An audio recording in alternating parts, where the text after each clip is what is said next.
बिस्मिल्लाहिर्रहमानिर्रहीम। अस्सलाम वालेकुम। उम्मीद है आप सब खैरियत से होंगे। अच्छा, आज हम जिस टॉपिक को करने जा रहे हैं ये है, इसका नाम है कैपेसिटर। आपको इसके हवाले से थोड़ा सा आइडिया होगा, आपने प्रीवियस क्लासेस में पढ़ा है। कैपेसिटर हमारे पास एक ऐसा डिवाइस है जो कि चार्ज को स्टोर करने के लिए इस्तेमाल किया जाता है। इस टॉपिक के डिफरेंट पॉइंट्स हैं जो मैंने इधर स्लाइड्स में शो किए हुए हैं आपको। आमतौर पर ये टॉपिक जो है 4-5 वीडियोस के अंदर कवर किया जाता है, लेकिन मैंने इसको एक वीडियो के अंदर कवर किया है ताकि आप लोगों को मुख्तलिफ जो है वो सर्च ना करनी पड़े। तो मेन अब हम अपने टॉपिक की तरफ आते हैं। तो जो मेन पॉइंट्स हम डिस्कस करेंगे उसमें कैपेसिटर आ जाएगा, कंडेंसर आ जाएगा। इसके बाद कैपेसिटेंस क्या होती है, पैरेलल प्लेट्स कैपेसिटर क्या होता है। ये पैरेलल प्लेट कैपेसिटर इतना ही इम्पोर्टेंट क्वेश्चन है कि ये आप प्रीवियस अगर पेपर देखते हैं जो मुख्तलिफ बोर्ड्स के हुए हैं, तकरीबन 10 दफ़ा जो है ना ये पेपर में आया हुआ है। और उसके बाद electric polarization of dielectric material को डिस्कस करेंगे। फिर इसके बाद एनर्जी स्टोर्ड इन कैपेसिटर, ये जो प्रीवियस आपके बोर्ड के एग्ज़ाम्स हैं उसमें 4 दफ़ा तकरीबन आया हुआ है। और एंड पे जो बोर्ड के आपके पेपर्स के जो MCQs हैं इस टॉपिक से रिलेटेड, वो मैं यहाँ डिस्कस करूँगा। और इसके अलावा जो शॉर्ट क्वेश्चंस हैं, अगर आप जो ये वीडियो को बेहतर अंदाज में सुनते हैं तो मुझे उम्मीद है कि आपके शॉर्ट क्वेश्चंस भी आपको तैयार हो जाएंगे और आपके MCQs जो बोर्ड के पेपर्स में हैं वो भी तैयार हो जाएंगे। मीन के आपको आइडिया हो जाएगा इस कि किस तरह का जो है ना शॉर्ट क्वेश्चंस आते हैं, ये किस तरह के MCQs आते हैं। और एंड पे जो है ना मैंने इस वीडियो के जो क्वेश्चन का स्टाइल है जो बोर्ड के पेपर्स में आता है वो भी मैंने बताया हुआ है। चलिए हम अपने टॉपिक की तरफ आते हैं। तो सबसे पहली चीज़ आ जाती है कैपेसिटर एंड कंडेंसर। तो ये कैपेसिटर का जो पुराना नाम है वो कंडेंसर है। पहले जैसे मुख्तलिफ शहरों के नाम होते हैं वो टाइम के साथ साथ चेंज होते रहते हैं, इसी तरह से कैपेसिटर जो है उसका ओल्डर नाम जो है, जो टर्म इसके लिए यूज़ की जाती थी उसको हम कंडेंसर कहते हैं। आजकल हम जो उसको कैपेसिटर का नाम देते हैं। अब कंडेंसर क्यों कहते थे कि जैसे चार्ज जो है इसमें इकट्ठा होता है या कंडेंस्ड होता है, तो इस वजह से हमने इसका नाम कंडेंसर रखा हुआ था। और ये ओल्ड जो आपका लिटरेचर है उसके अंदर इसका नाम कंडेंसर से ही शो किया हुआ है। लेकिन नेक्स्ट हम जब इसमें बात करते हैं बार बार कि ये चार्ज को स्टोर करता है या स्टोर करने की इसकी सलाहियत है, तो इस वजह से इसका नाम स्टोर कैपेसिटी या इस तरह से, या इसकी जो सलाहियत है चार्ज को स्टोर करने की उसको आप कैपेसिटेंस कहते हैं। तो इस तरह से इसका नाम जो है कैपेसिटर रखा गया। और मॉडर्न जो इलेक्ट्रॉनिक्स है इसमें इसका नाम जो ये कैपेसिटर इसको कहा जाता है। अच्छा, यहाँ पर मैंने दो जो लफ्ज़ हैं वो बोले हैं, एक कैपेसिटर का और दूसरा जो है वो कैपेसिटेंस का। तो ये इसकी डिटेल मैं यहाँ पर बताना मुनासिब नहीं समझता, नेक्स्ट स्लाइड्स के अंदर इसकी डिटेल आएगी तो इस हवाले से सारा आपको अच्छे अंदाज में जो है ना बता दिया जाएगा। अब देखें, अक्सर आप जो आपके पंखे जो घर में लगे होते हैं, अक्सर औक़ात घर वालों की तरफ से ये मतलब कहा जाता है, गर्मियाँ जब स्पेशली स्टार्ट होती हैं, जब जिनके घर AC नहीं लगा हो, पंखे लगे हुए हैं, तो ये घर वाले कहते हैं कि जी जो पंखा है वो स्लो चल रहा है। ये इस तरह के मसाइल जो बताए जाते हैं। हम फिर क्या करते हैं, बाहर से किसी मैकेनिक को, जो इलेक्ट्रीशियन है उसको लेके आते हैं और वो क्या करता है, ये जैसे मैंने स्क्रीन पे ये मैंने स्क्रीनशॉट लिए, इस तरह के कोई कैपेसिटर जो है वो क्या करता है उसमें से, पंखे में से निकालता है और जो है नया कैपेसिटर उस पंखे के अंदर लगा देता है। और पंखा जो है पहले की निस्बत जो जैसे ओरिजिनल जब आप नया लेके आया था उस स्पीड के साथ फिर दोबारा क्या करता है, हवा देने लग जाता है। तो मैंने आम लाइफ से इस वजह से एग्जांपल को ऐड किया है ताकि आपको थोड़ा सा आइडिया हो जाए कि ये हम कैपेसिटर्स कहाँ पर इस्तेमाल करते हैं। अच्छा देखें, कोई भी चीज़ जो है ना स्टार्ट करनी हो तो वो स्टार्ट में थोड़ा सा मुश्किल होती है, फिर बाद में जब वो चीज़ चल पड़ती है तो वो खुद ब खुद जैसे होता है कि सिलसिला चलता रहता है। जैसे पंखा जो है, इसको स्टार्ट में क्या एक टार्क की ज़रूरत होती है, जैसे कई दफ़ा पंखा आप चलाते हैं तो वो चल नहीं रहा होता, हम आप क्या करते हैं उसको किसी स्टिक से घुमाते हैं तो वो चलना शुरू हो जाता है। तो यहाँ पे जो स्टार्ट में जो उसको टार्क देता है वो कैपेसिटर होता है। ये मुख्तलिफ कैपेसिटर्स जो है ना उनकी मैंने इस तरह से इस तरह के होते हैं। तो ये जो कैपेसिटर होता है ये क्या करता है, इसको टार्क जो है ना वो प्रोवाइड करता है। टार्क क्या होता है, टर्निंग इफ़ेक्ट होता है, यानी किसी बॉडी को रोटेट करवाने के लिए, घुमाने के लिए आपको उसमें टार्क अगर आप प्रोड्यूस करेंगे उसको तो वो चीज़ जो है ना वो रोटेट करेगी। अब देखें ये जो इसके अंदर कैपेसिटर पंखे के अंदर लगता है उसकी मुख्तलिफ कैपेसिटेंस होती है, मुख्तलिफ वैल्यूज़ होती हैं। आम तौर पर जब जो कंपनी की तरफ से कैपेसिटर लगा होता है तो आपने जब वो ख़राब हो जाए, उसमें कोई इशू हो, जब आप रिप्लेस करें तो आपने कोशिश ये करनी होती है कि वही आप उसी कैपेसिटेंस का, उसी वैल्यू का आप कैपेसिटर जो है वो दोबारा से लगाएं। जैसे ये इसकी मुख्तलिफ कैपेसिटेंस होती है, मुख्तलिफ वैल्यूज़ होती हैं। 2 माइक्रोफेरेड है या आपका 2.5 माइक्रोफेरेड है या 3 माइक्रोफेरेड है या 3.5 माइक्रोफेरेड है।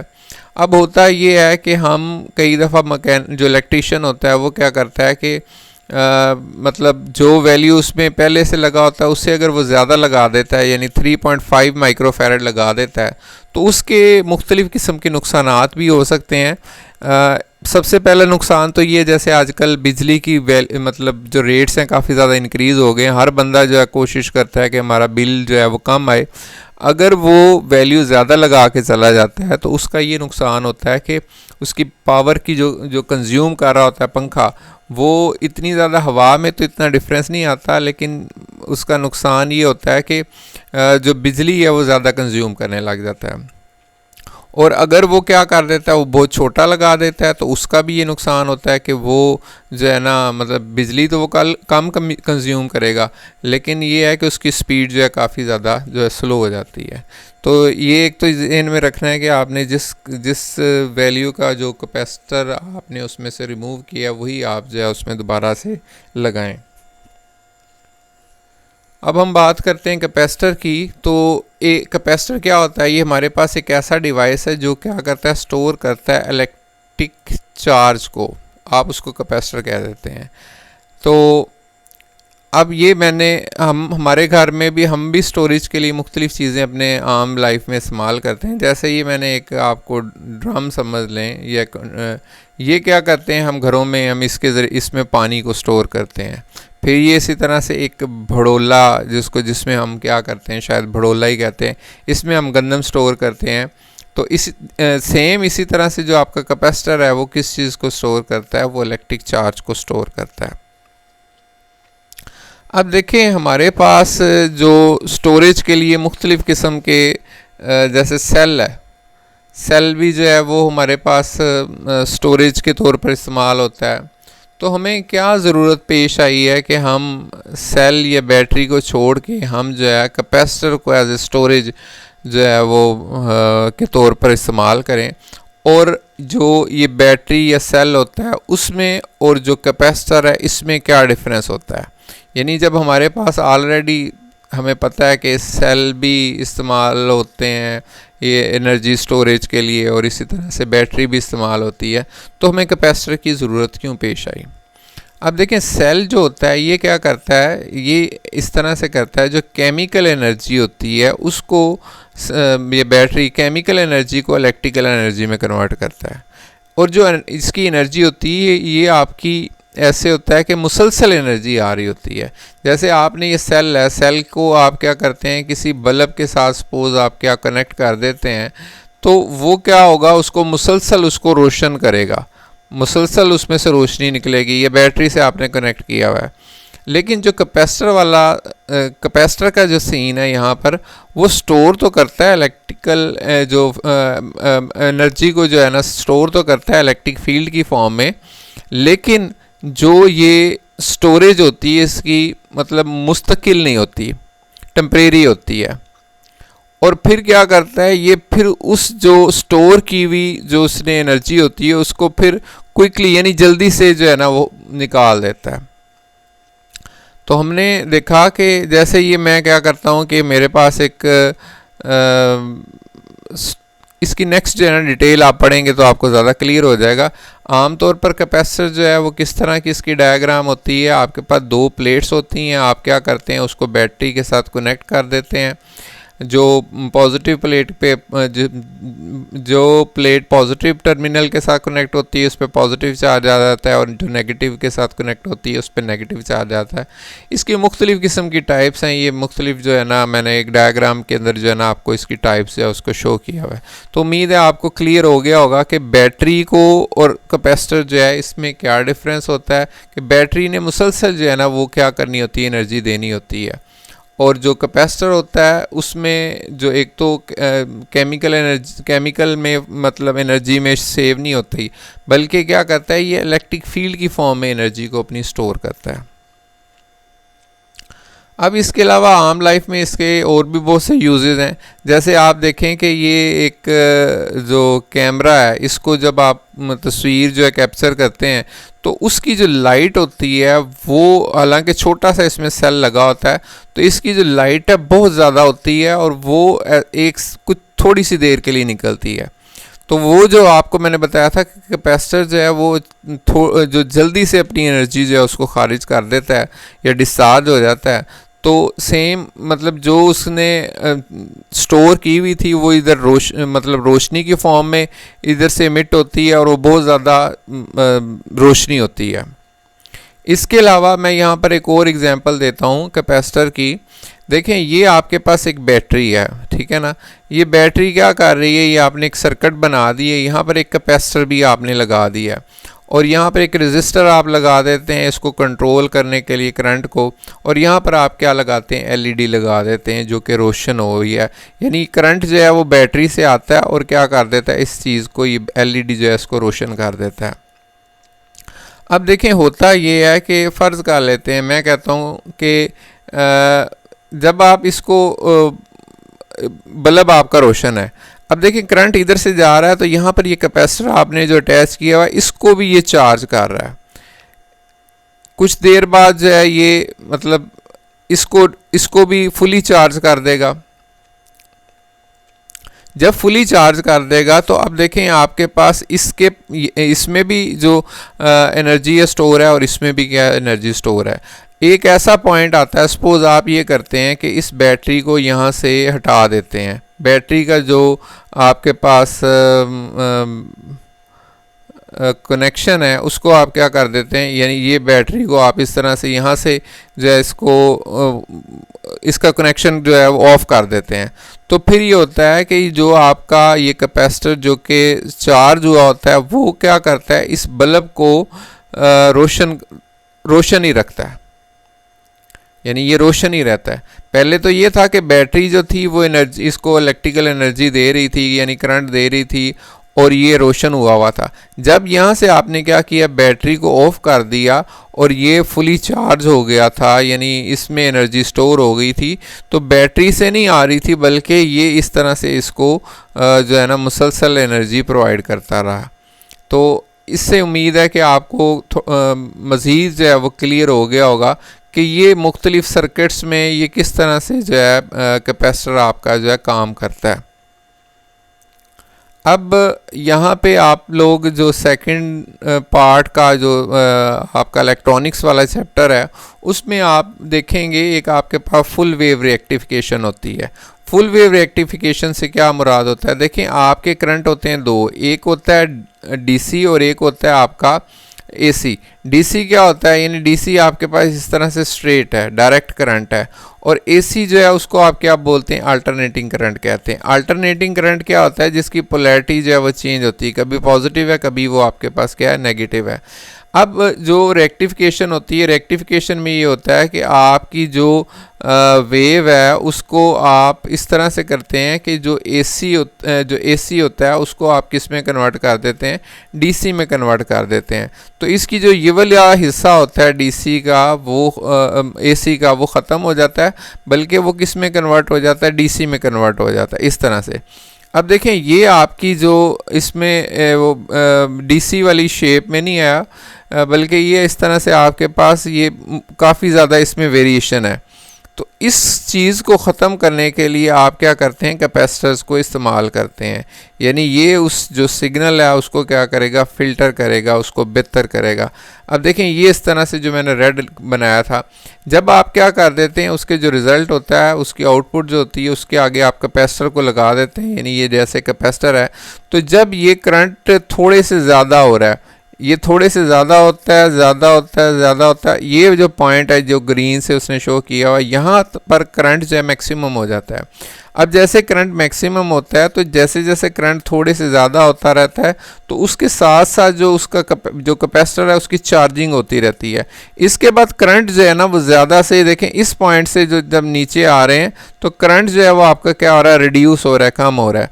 तो ये कैपेसिटर क्या करता है, ये डिस्चार्ज करना शुरू कर देता है। तो इस तरह से आपका जो ये करंट है, ये पहले ये चार्जिंग हुई और जब करंट कम हुआ इसने डिस्चार्ज कर दिया, फिर ये चार्जिंग हुई, फिर जैसे करंट कम हुआ इसने डिस्चार्ज कर दिया, फिर चार्जिंग हुई, जैसे करंट कम हुआ तो इसने डिस्चार्ज कर दिया। इस तरह से आप उसको क्या करते हैं, काफ़ी मतलब जो आपके सिग्नल्स होते हैं उसको आप स्मूथ करते हैं। अच्छा, इसका एक और मैं एक सिंपल सी एग्जांपल के ज़रिए से इसको एक्सप्लेन करने की कोशिश करता हूँ।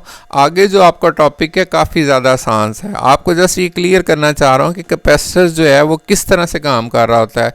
जैसे पंखे में हमने इसको एक्सप्लेन किया, फिर उसके बाद आपका कैमरा जो था उसमें एक्सप्लेन किया, फिर मैंने एक सर्किट और बनाया जिसमें मैंने दिखाया कि किस तरह से आपकी बैटरी को अगर आप ऑफ भी कर देते हैं तो आपका सर्किट जो है वो क्या करता रहता है, उसमें जो करंट फ्लो करता रहता है और वो बल्ब जो है वो आपका क्या रहता है, ऑन रहता है, चलता रहता है। अब देखें यहाँ पर आपको जो डायग्राम है उसमें क्या चीज़ शो हो रही है। इस डायग्राम में ये शो हो रहा है कि यहाँ से आपके पास जो है ना ये एक सिस्टम है जो ऑन ऑफ है, ऑन ऑफ कर सकता है पानी को। पानी जो है वो किधर आ रहा है, इसके अंदर एक टैंक के अंदर आ रहा है, इस टैंक के अंदर पानी आ रहा है और यहाँ से क्या हो रहा है, ये पानी जो है ना वो खारिज हो रहा है। अब देखें ये आप ये टैंक जो है आप इसको समझ लें कैपेसिटर है। अब ये देखें ये यहाँ से इसमें पानी आएगा और इसमें पानी जो है वो क्या होता रहेगा, स्टोर होता जाएगा, ये टैंक भरता जाएगा।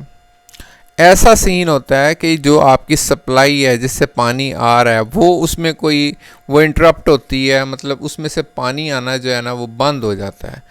पानी आना इधर से तो बंद हो जाएगा, लेकिन इसमें जो स्टोर हुआ होगा वो क्या करेगा, वो पानी नीचे आता रहेगा और वो जो फ्लो है जो कि आगे उसको जारी रखेगा। तो कैपेसिटर जो है कई ऐसे सर्किट्स होते हैं जहां पर हम चाहते हैं कि करंट हमारा रुके ना, अगर पीछे जो सप्लाई जो है वो इंटरप्ट भी हो जाए, कोई थोड़ा सा उसमें इशू बन भी जाए तो आगे हमारी जो उसकी वर्किंग है उस पर कोई इफ़ेक्ट ना हो। तो हम क्या करते हैं, वहाँ पर कैपेसिटर को लगा देते हैं। कैपेसिटर क्या करता है, उस जो आपका चार्ज है उसको स्टोर कर लेता है और जैसे एक स्मूथ तरीके से वो क्या करता रहता है, इस पानी को यहाँ से खारिज होता रहता है। अगर पीछे से कोई सप्लाई जो है इंटरप्ट भी हो जाए कुछ देर के लिए, कोई वेरिएशन आ जाए, मतलब जैसे मैं यहाँ पर तो पानी की एग्जांपल दे रहा हूँ सिर्फ समझाने के लिए, जैसे करंट ज़्यादा हो गया या कम हो गया तो ये उस चीज़ को भी क्या कर रहा होता है, कंट्रोल कर रहा होता है। और मतलब कई हमारे डिवाइसेस ऐसे सेंसिटिव होते हैं जो ख़राब होने का जिनका चांसेस हो सकते हैं, तो हम क्या करते हैं उसकी सप्लाई को, फ्लो को बेहतर रखने के लिए हम वहाँ पर कैपेसिटर लगा देते हैं। अब ये देखें यहाँ पर आपके पास डायग्राम है, जैसे यहाँ पर मुख्तलिफ़ किस्म के आपने कैपेसिटर जो है वो क्या किए हुए, लगाए हुए हैं। उम्मीद है कि आपको जो है ना ये अब कैपेसिटर जो है जितनी मैंने एग्जांपल दे दी है और डिटेल बता दी है, ये अब आपको अच्छे तरीके से क्लियर हो गया होगा। अच्छा, अब इसके बाद हम देखते हैं कैपेसिटर के हिस्से कितने हैं और इसकी जो है वर्किंग है, ये किस तरह से वर्क करता है। पहले मैंने थोड़ा सा बताया था कि आपके पास एक कैपेसिटर जो होता है उसकी दो प्लेट्स होती हैं, जैसे ही एक ये प्लेट है और एक ही आपके पास ये प्लेट है, और आप इसको क्या करते हैं, एक बैटरी के साथ कनेक्ट कर देते हैं। ये पॉजिटिव टर्मिनल है और ये क्या है, नेगेटिव टर्मिनल है।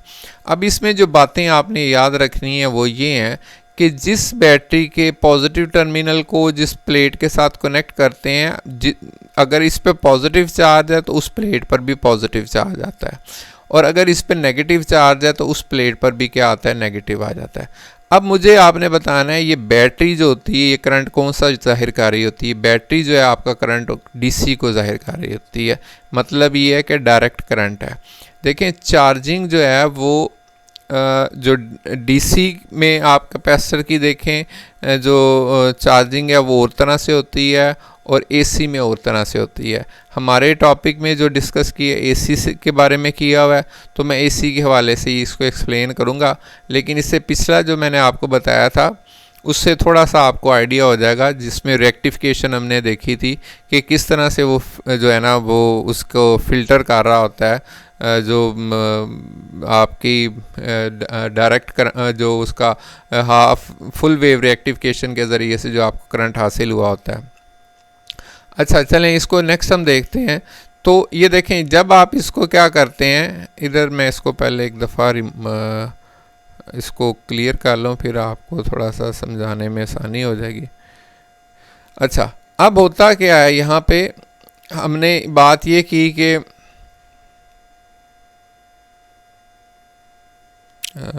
पेन वाला है। अब देखें ये यहाँ पर आपके पास पॉजिटिव है, ये पॉजिटिव क्या करता है, यहाँ से एक इलेक्ट्रॉन को जो है ना अपनी तरफ खींच लेता है।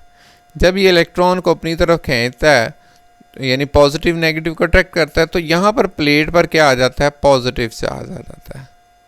ठीक है, जब किसी चीज़ में से इलेक्ट्रॉन निकल आता है तो उस पर पॉजिटिव चार्ज आता है।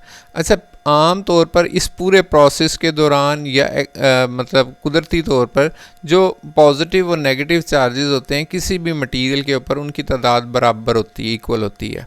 लेकिन हम क्या कर रहे हैं, इसके अंदर जो है ना वो एक चेंज ला रहे हैं, एक तब्दीली ला रहे हैं। किस तरह से, यानी हम चार्ज को प्लेट के ऊपर स्टोर कर रहे हैं, और वो चार्ज हमारा बेसिकली किस चीज़ को स्टोर करेगा, वो एनर्जी को स्टोर करेगा।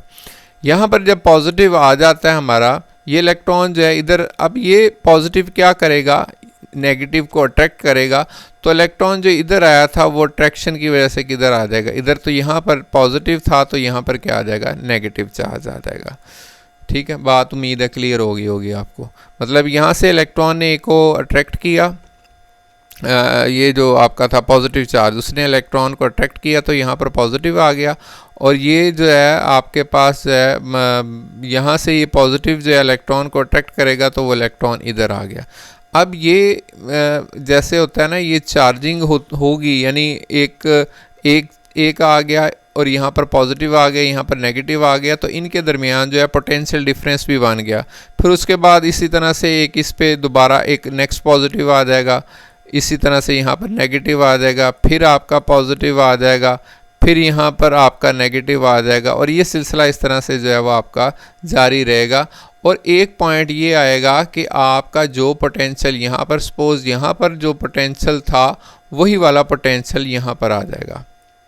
अच्छा अब देखें यहाँ पर ये वाली जो डायग्राम है, ये वाली जिसको मैंने सर्कल किया है, यहाँ पर दो चीज़ें आपकी आ रही हैं। एक चीज़ आ रही है आपकी चार्ज, ठीक है, दूसरी चीज़ आ रही है आपका पोटेंशियल।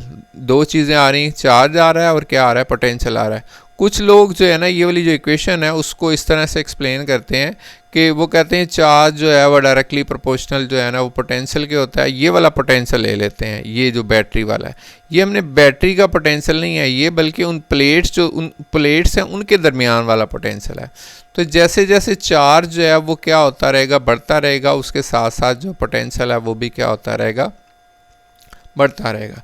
अच्छा इसको ये जो चार्जिंग, एक टाइम ये आएगा कि जितना पोटेंशियल अगर 3 यहाँ पर है और 3 जो है यहाँ पर है, तो आपका जब पोटेंशियल बराबर हो जाएगा तो उसके बाद इस पर चार्जिंग होना जो है ख़त्म हो जाएगी। ठीक है, क्योंकि ये दोनों जो है वो अब क्या आ गए हैं, सेम लेवल पे आ गए हैं, सेम पोटेंशियल पे आ गए हैं। मीन के जैसे आप कहते हैं कि चीज़ कोई पत्थर है वो क्या करता है, हाइट से नीचे की जानिब आता है, लेकिन वो ज़मीन पे पड़ा हुआ है तो वो मूव नहीं करेगा। सेम इसी तरह से यहाँ पर भी ये था कि आपने क्या किया, यहाँ पर पहले पोटेंशियल डिफरेंस जो था वो ज़ीरो था, लेकिन जैसे जैसे इसके ऊपर चार्ज आता गया तो उसका पोटेंशियल डिफरेंस जो है वो भी क्या होता रहा, बढ़ता रहा। ये अब एग्जांपल इसकी हम इस तरह से ले सकते हैं कि जैसे आप एक छत बना रहे हो तो आप क्या करते हैं कि मज़दूर को कहते हैं कि भाई आपने ना ये छत बनानी है। वो मज़दूर क्या करता है, वो ईंटें उठा के लेके जाता है उस छत के ऊपर। एक ईंट पहले लेके जाएगा, पहली ईंट को ऊपर लेके जाने में उसको इतना ज़्यादा कोई मुश्किल नहीं होगा, ठीक है ना। लेकिन उसके बाद वो दूसरी लेके जाएगा तो वो उसके लिए और ज़्यादा मुश्किल हो जाएगा, मतलब कि वो थक जाएगा। इसी तरह से और तीसरी को लेके जाएगा, फिर और मुश्किल हो जाएगा, फिर इस तरह से अगली को लेके आएगा, फिर इस तरह। तो ये चार्ज जो है ना वो इस तरह से, जब चार्ज आप ऊपर लेके आते हैं तो इसी तरह से पहले को तो लाना आसान होता है, लेकिन जैसे जैसे आप चार्ज इंक्रीज़ करते रहते हैं तो इन चार्जेस के दरमियान आपस में जो है पोटेंशियल पैदा हो रहा होता है, और फिर वो जो आपके पास आपकी बैटरी को ज़्यादा काम करना पड़ता है, और फिर यहाँ तक ये एक पॉइंट आ जाता है कि जितना पोटेंशियल यहाँ पर होता है उतना ही पोटेंशियल यहाँ पर आ जाता है। तो वो जो पोटेंशियल लेना है वो आपने ये वाला नहीं लेना होता है जो इक्वेशन में है। ये जो आपके पास जो ये प्लेट्स पे जो चार्ज आया उनके उसकी वजह से जो पोटेंशियल पैदा हुआ है वो होगा। तो Q जो है वो डायरेक्टली प्रोपोर्शनल आपके पास किसके बराबर हो गया, V के डायरेक्टली प्रोपोर्शनल हो गया। अच्छा, इसको जो मैंने अभी इसको एक्सप्लेन किया है इस प्रोसेस को, अब इसको आप दूसरी एक और तरीके से भी इसको कर सकते हैं। जैसे हमारे पास एक कन्वेंशनल करंट होता है, एक हमारे पास इलेक्ट्रॉनिक करंट होता है। तो उसमें कन्वेंशनल में हम पॉजिटिव चार्जेस और जो इलेक्ट्रिक करंट है हमारे पास उसको नेगेटिव चार्जेस के ज़रिए से एक्सप्लेन कर देते हैं। तो यहाँ पर आपके पास इस तरह से है कि एक तो हमने ये वाली जैसे होता है एग्जांपल ली कि उसमें आपने कहा कि ये पॉजिटिव जो था इधर जो इसने इलेक्ट्रॉन को जो है ना वो इधर अपनी तरफ अट्रैक्ट किया। एक और भी इसकी डिटेल हो सकती है कि हमने ये पॉजिटिव टर्मिनल को लेके इस प्रोसेस को एक्सप्लेन कर दिया। अब हम क्या करते हैं, इसको नेगेटिव के लिहाज से भी एक्सप्लेन करते हैं। ये फ़र्ज़ कर लेते हैं आपके पास नेगेटिव है, नेगेटिव इलेक्ट्रॉन को क्या करता है, नेगेटिव नेगेटिव को रिपेल करता है। जब ये इस तरह से रिपेल करेगा तो यहाँ पर कौन सा चार्ज आ जाएगा, नेगेटिव चार्ज आ जाएगा। और ये नेगेटिव आगे किसको अट्रैक्ट करेगा, नेगेटिव जो होगा आगे पॉजिटिव को अट्रैक्ट करेगा। तो जब ये पॉजिटिव को अट्रैक्ट करेगा तो यहाँ से एक इलेक्ट्रॉन जो है वो इधर को चला जाएगा। वो यानी ये फिर इसी तरह ये यानी फिर दोबारा से देखें कि ये आपका नेगेटिव है, नेगेटिव इलेक्ट्रॉन को क्या कर रहा है, रिपेल कर रहा है। ये इलेक्ट्रॉन इधर सपोज इधर आ गया, नेगेटिव यहाँ पर चार्ज आ गया। अब नेगेटिव क्या करेगा, ये पॉजिटिव को अट्रैक्ट करेगा, तो इसका जो आपके पास नेगेटिव वाला होगा वो इस नेगेटिव को रिपेल करेगा, वो इधर चला जाएगा। मतलब बात वही है, लेकिन पहले हमने एक्सप्लेन किया था इसको पॉजिटिव के लिहाज से। पॉजिटिव ने एक इलेक्ट्रॉन को अट्रैक्ट किया था तो यहाँ पर पॉजिटिव आ गया था, लेकिन अब हमने दूसरे तरीके से इसको जो है ना वो एक्सप्लेन कर दिया। अच्छा, इसके बाद हम अपनी इक्वेशन की तरफ आते हैं। तो Q जो था डायरेक्टली प्रोपोर्शनल V के था। अगर हम जो प्रोपोर्शनल का साइन ख़त्म करते हैं तो Q इज़ इक्वल टू हमारे पास क्या आ जाएगा, CV आ जाएगा। Q हमारे पास क्या है, ये चार्ज है जो कि कहाँ पर आपके आया है, उन प्लेट्स के ऊपर जिसको आपने क्या किया था, बैटरी के साथ कनेक्ट किया था, ठीक है। और V क्या है, V आपका पोटेंशियल डिफरेंस है जो किसके क्रॉस है, इन प्लेट्स के क्रॉस जो पोटेंशियल डिफरेंस पैदा हो गया, ठीक है। और C जो है हमारे पास कैपेसिटेंस है। जैसे आप लोगों ने ओहम्स लॉ पढ़ा था, V डायरेक्टली प्रोपोर्शनल किसके था, I के था। और फिर आप जब इसको आपने साबित किया, मतलब ये प्रोपोर्शनल का साइन ख़त्म किया था, तो V इज़ इक्वल टू हमारे पास क्या आ गया था, IR आ गया था। सेम उसी तरह से Q इज़ इक्वल टू हमारे पास CV आ जाता है। अब देखें इस जो प्लेट्स है, प्लेट्स के दरमियान में मतलब आपकी जो कुछ मटेरियल हो भी सकता है, यानी वैक्यूम भी हो सकता है, एयर भी हो सकती है, और आपके पास डाइलेक्ट्रिक मटेरियल भी हो सकता है।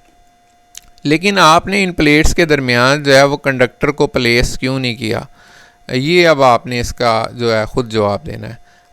चलें मैं ख़ुद बता देता हूँ कि देखें कंडक्टर अगर आप इसके दरमियान प्लेट्स के रख देंगे तो फिर तो ये कैसे ही होगा जैसे एक तार बन गई है और वो करंट इधर से जा रहा है और इधर से आ रहा है। अब देखें ये आपका करंट जो था हमारे पास DC था।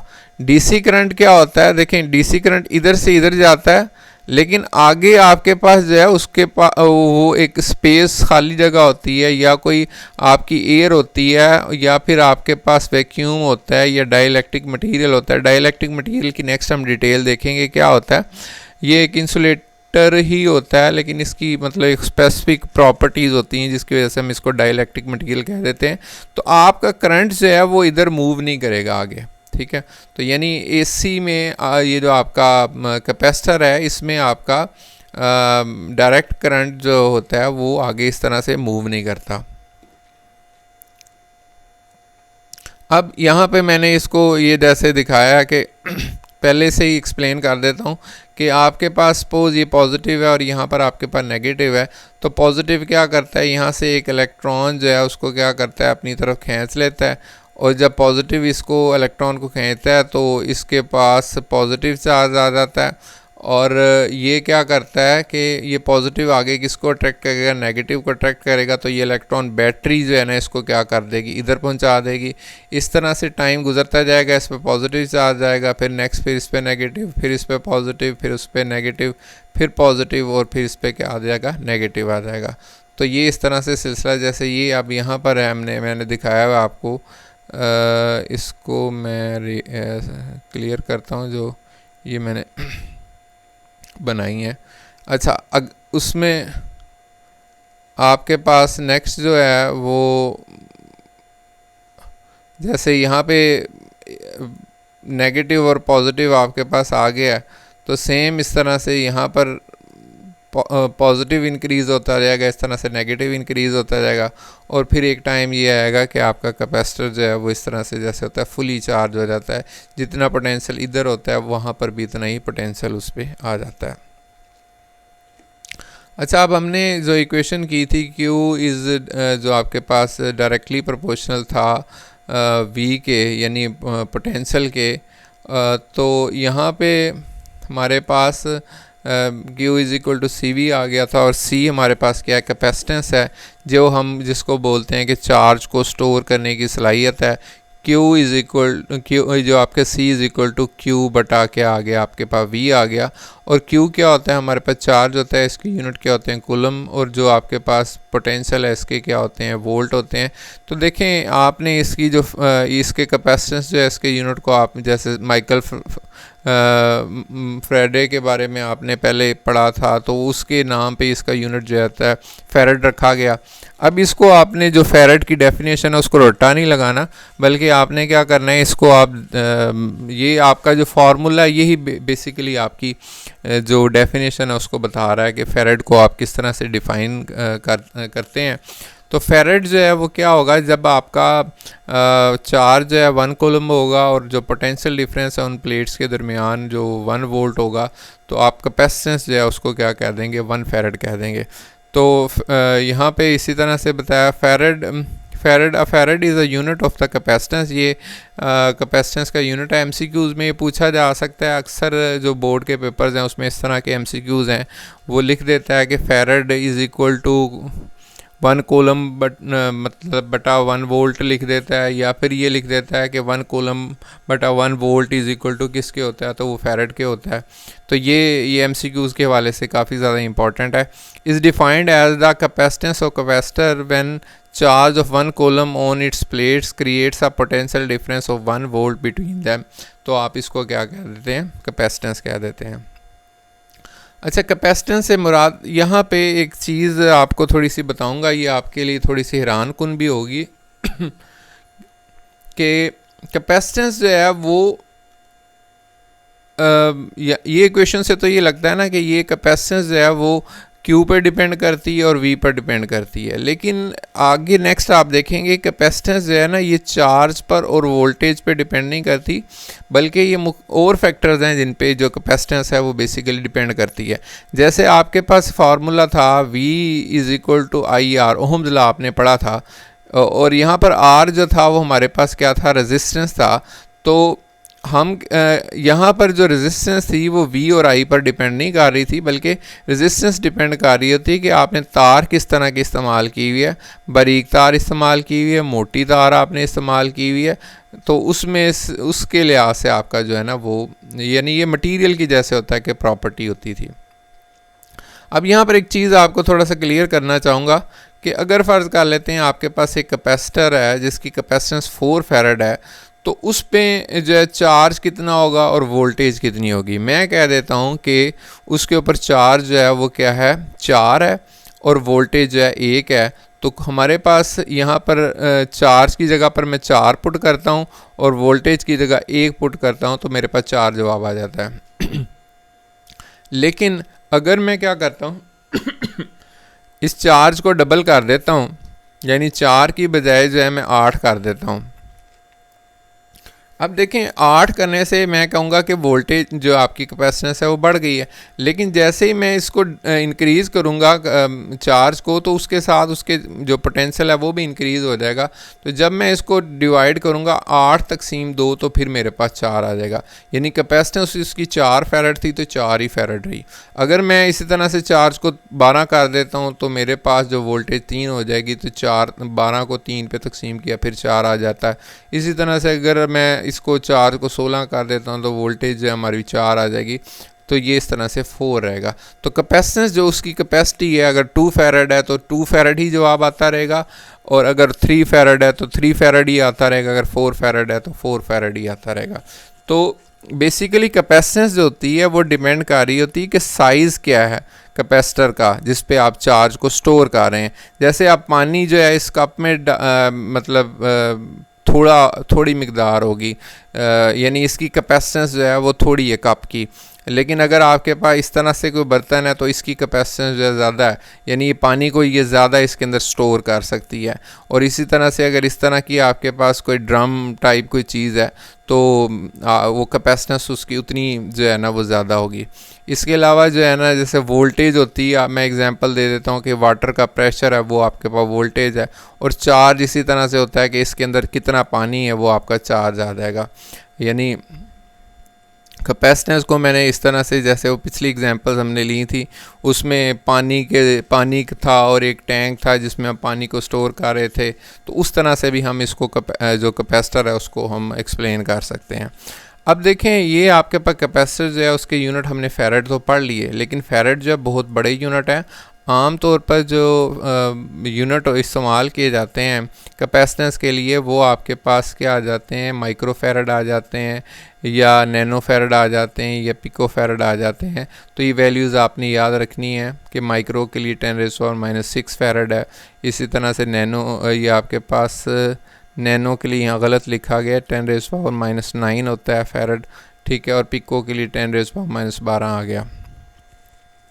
अब देखें ये अब आप भी हैरान हो रहे होंगे कि सवाल के अंदर ये मैंने बर्गर की तस्वीर कहाँ से बना दी है। तो ये बर्गर की तस्वीर बनाने का कोई रीज़न है वो मैं आपको बताता हूँ। कैपेसिटेंस जो है बेसिकली डिपेंड कर रही होती है, किस चीज़ पर डिपेंड कर रही होती है, ये 3 फैक्टर्स पे डिपेंड कर रही होती है। एक एरिया पे डिपेंड कर रही होती है, एक मीडियम पे डिपेंड कर रही होती है, और एक डिस्टेंस पे डिपेंड कर रही होती है। यानी आपने जो कैपेसिटेंस अगर बढ़ानी है, अगर आप एरिया बढ़ा देते हैं, जैसे ये प्लेट्स हैं, 2 प्लेट्स आपकी, इसको आपने क्या किया हुआ है, बैटरी के साथ कनेक्ट किया हुआ है, तो अगर आप क्या कर देते हैं इस प्लेट्स का एरिया यानी ये इसकी एरिया अगर प्लेट्स का बढ़ा देते हैं तो आपकी कैपेसिटेंस जो है वो क्या हो जाएगी, बढ़ जाएगी। अगर आप क्या करते हैं, अब देखें एरिया किस तरह से है, जैसे एरिया बढ़ा देंगे तो उसमें चार्ज को स्टोर करने की सलाहियत ज़्यादा हो जाएगी। जितनी चार्ज को स्टोर करने की सलाहियत ज़्यादा हो जाएगी उतनी उसकी कैपेसिटेंस भी ज़्यादा हो जाएगी। और अगर आप क्या करते हैं एरिया कम कर देते हैं तो लाजमी बात है उसमें चार्ज को स्टोर करने की सलाहियत भी थोड़ी हो जाएगी। या आपने अगर घर में सालन लेना है तो आप क्या करते हैं, प्याली लेके जाते हैं, ये चम्मच लेके जाते हैं छोटा, तो लाजमी बात है प्याली लेके जाएंगे। अगर आपने ज़्यादा क्वांटिटी लेनी है तो बड़ी सी प्लेट लेके जाएंगे। तो सेम इसी तरह से एरिया पे डिपेंड कर रही होती है कैपेसिटेंस, और उसके अलावा मीडियम पे डिपेंड कर रही होती है कि अगर आप इसके दरमियान में कोई मटेरियल रख देते हैं तो कैपेसिटेंस बढ़ जाती है। और इसके अलावा ये प्लेट्स के दरमियान डिस्टेंस पर भी डिपेंड कर रही होती है। मतलब ये नहीं है कि आपने एक प्लेट जो कैपेसिटर की है वो लगा यहाँ पर पड़ी हुई है एक शहर में, पाकिस्तान में सपोज एक मुल्क में पड़ी हुई है, दूसरी प्लेट जो है ना वो आपने इंडिया के अंदर रखी हुई है, तो ऐसे नहीं होगा। प्लेट्स जो है ना आपने इनको प्लेट्स को बहुत करीब रखना है। इन प्लेट्स का आपस में बहुत ज़्यादा जैसे होता है कि इम्पोर्टेंट किस्म का इंटरेक्शन होता है, वो किस तरह का इंटरेक्शन होता है, जैसे ये आपस में चार्ज पार्टिकल्स आपस में इंटरेक्ट कर रहे होते हैं और एक पोटेंशियल जो है वो प्रोड्यूस कर रहे होते हैं। अगर जो ये प्लेट्स हैं, ये एक प्लेट यहाँ पड़ी है, एक यहाँ पर पड़ी हुई है, तो इसका आपस में जो इंटरेक्शन है वो क्या हो जाएगा, डिस्टर्ब हो जाएगा। तो एरिया पे डिपेंड करती है, डिस्टेंस पे डिपेंड करती है, डाइलेक्ट्रिक मटेरियल पे डिपेंड करती है। अब ये देखें, मैंने बर्गर की जो आपके पास यहाँ पर डायग्राम मतलब बर्गर को शो किया हुआ है, उसमें क्या है, ये समझें एक प्लेट ये है और एक प्लेट ये है, ठीक है। जितना आपकी ये वाली ब्रेड जो है ना बड़ी होगी, ठीक है, उतना ही जो आपका बर्गर है वो क्या हो जाएगा, बड़ा हो जाएगा, ठीक है। और बर्गर के दरमियान में अगर आप ये वाला दरमियान में जो मटेरियल है, जिसको आप जो भी कहते हैं, ये इसी तरह से है जैसे कैपेसिटर के दरमियान में डाइलेक्ट्रिक मटेरियल होता है, जिसको एप्सिलॉन आर के ज़रिए से आप जाहिर करते हैं। ये आपने कूलम्स लॉ जो मैंने पहले इसकी फर्स्ट वीडियो बनाई है, उसके अंदर एप्सिलॉन आर को काफ़ी हद तक एक्सप्लेन किया है कि जब उसमें तो हमने ये देखा था कि जब दो चार्ज पार्टिकल्स हैं उसके दरमियान कोई मटेरियल को आप रखते हैं तो उससे उनके दरमियान फोर्स पर क्या इफ़ेक्ट होता है। तो जितना ये जो आपका बर्गर है, इसकी ये ब्रेड बड़ी होगी, उतना बर्गर जो है ना वो बड़ा हो जाएगा, वो मतलब बेहतर हो जाएगा, अच्छा हो जाएगा। और दूसरा ये उसके दरमियान में अगर बर्गर के जो ब्रेड है उसके दरमियान में आप कोई चीज़ रखें ही ना, ठीक है, तो लाजमी बात है वो बर्गर तो नहीं होगा, वो तो फिर आपकी ब्रेड ही होगी। और तीसरी चीज़ ये आ जाती है कि बर्गर की दोनों जो आपके पास ब्रेड हैं वो करीब करीब होनी चाहिए। ये नहीं है कि एक यहाँ पे पड़ी हुई है, एक यहाँ पे पड़ी हुई है, तो वो तो फिर बर्गर ना हुआ, दरमियान वाला मटेरियल इधर पड़ा हुआ है। तो ये ऐसे ही है बर्गर, जैसे आपके पास एक कैपेसिटर आ जाता है कि दो प्लेट्स हैं, वहाँ पर दो आपके जो है ना वो ये ब्रेड आ जाती हैं और दरमियान में जो आपका यहाँ पर डाइलेक्ट्रिक मटेरियल है, तो यहाँ पर आपके पास कोई जैसे होता है मटेरियल है जिसकी वजह से टेस्ट वगैरह बन जाता है। और बाकी जैसे बर्गर बड़ा है, साइज़ उसका बड़ा है, एरिया ज़्यादा है, तो मतलब ज़्यादा टेस्टी अंदर मटेरियल रखा हुआ है, तब उस मतलब ये कंप्लीट ही तब हो रहा है जब आपका प्लेट्स जो है ना वो मतलब बड़ी, मतलब ब्रेड बड़ी है और उसके दरमियान कोई आपने मटेरियल रखा हुआ है। तो इसी तरह से कैपेसिटर भी आपका इसी तरह से है कि प्लेट्स बड़ी करेंगे तो आप एरिया बड़ा करेंगे तो उस पर कैपेसिटेंस पे अच्छा रिज़ल्ट होगा, डाइलेक्ट्रिक मटेरियल रखेंगे तब भी अच्छा रिज़ल्ट होगा। तो उन प्लेट्स के दरमियान डिस्टेंस कम होगा तब भी कैपेसिटेंस उसकी जो है ना बेहतर होगी। तो जैसे एक आइडियल आपका बर्गर होता है। अब ये आगे बहुत ही आसान किस्म की कैलकुलेशंस हैं। ये आप जो है ना जब जैसे होता है कि पिछला जो था वो थोड़ी सी उसमें थ्योरी थी, उसमें कुछ समझने वाली बातें थी। यहाँ आगे आपके ये समझें कि बहुत इजी जो है ना वो सवाल है। ये मैंने आपको बताया था कि पेपर में ये 10 दफ़ा आया हुआ है कि इतना ज़्यादा इम्पोर्टेंट है जो आपका पैरेलल प्लेट्स कैपेसिटर है उसका सवाल। अच्छा, यहाँ पे मैंने दो डायग्राम बनाई हुई हैं। एक के अंदर मैंने ये कैपेसिटर की जो प्लेट्स हैं उसको एक वोल्ट मीटर के साथ कनेक्ट किया और यहाँ पर भी जो है ना मैंने एक वोल्ट मीटर के साथ कनेक्ट किया है। अब दोनों में इसमें क्या डिफरेंस है, एक के अंदर मैंने कोई मटेरियल जो है उसको नहीं रखा और एक के अंदर मैंने क्या किया, डाइलेक्ट्रिक मटेरियल को रख दिया।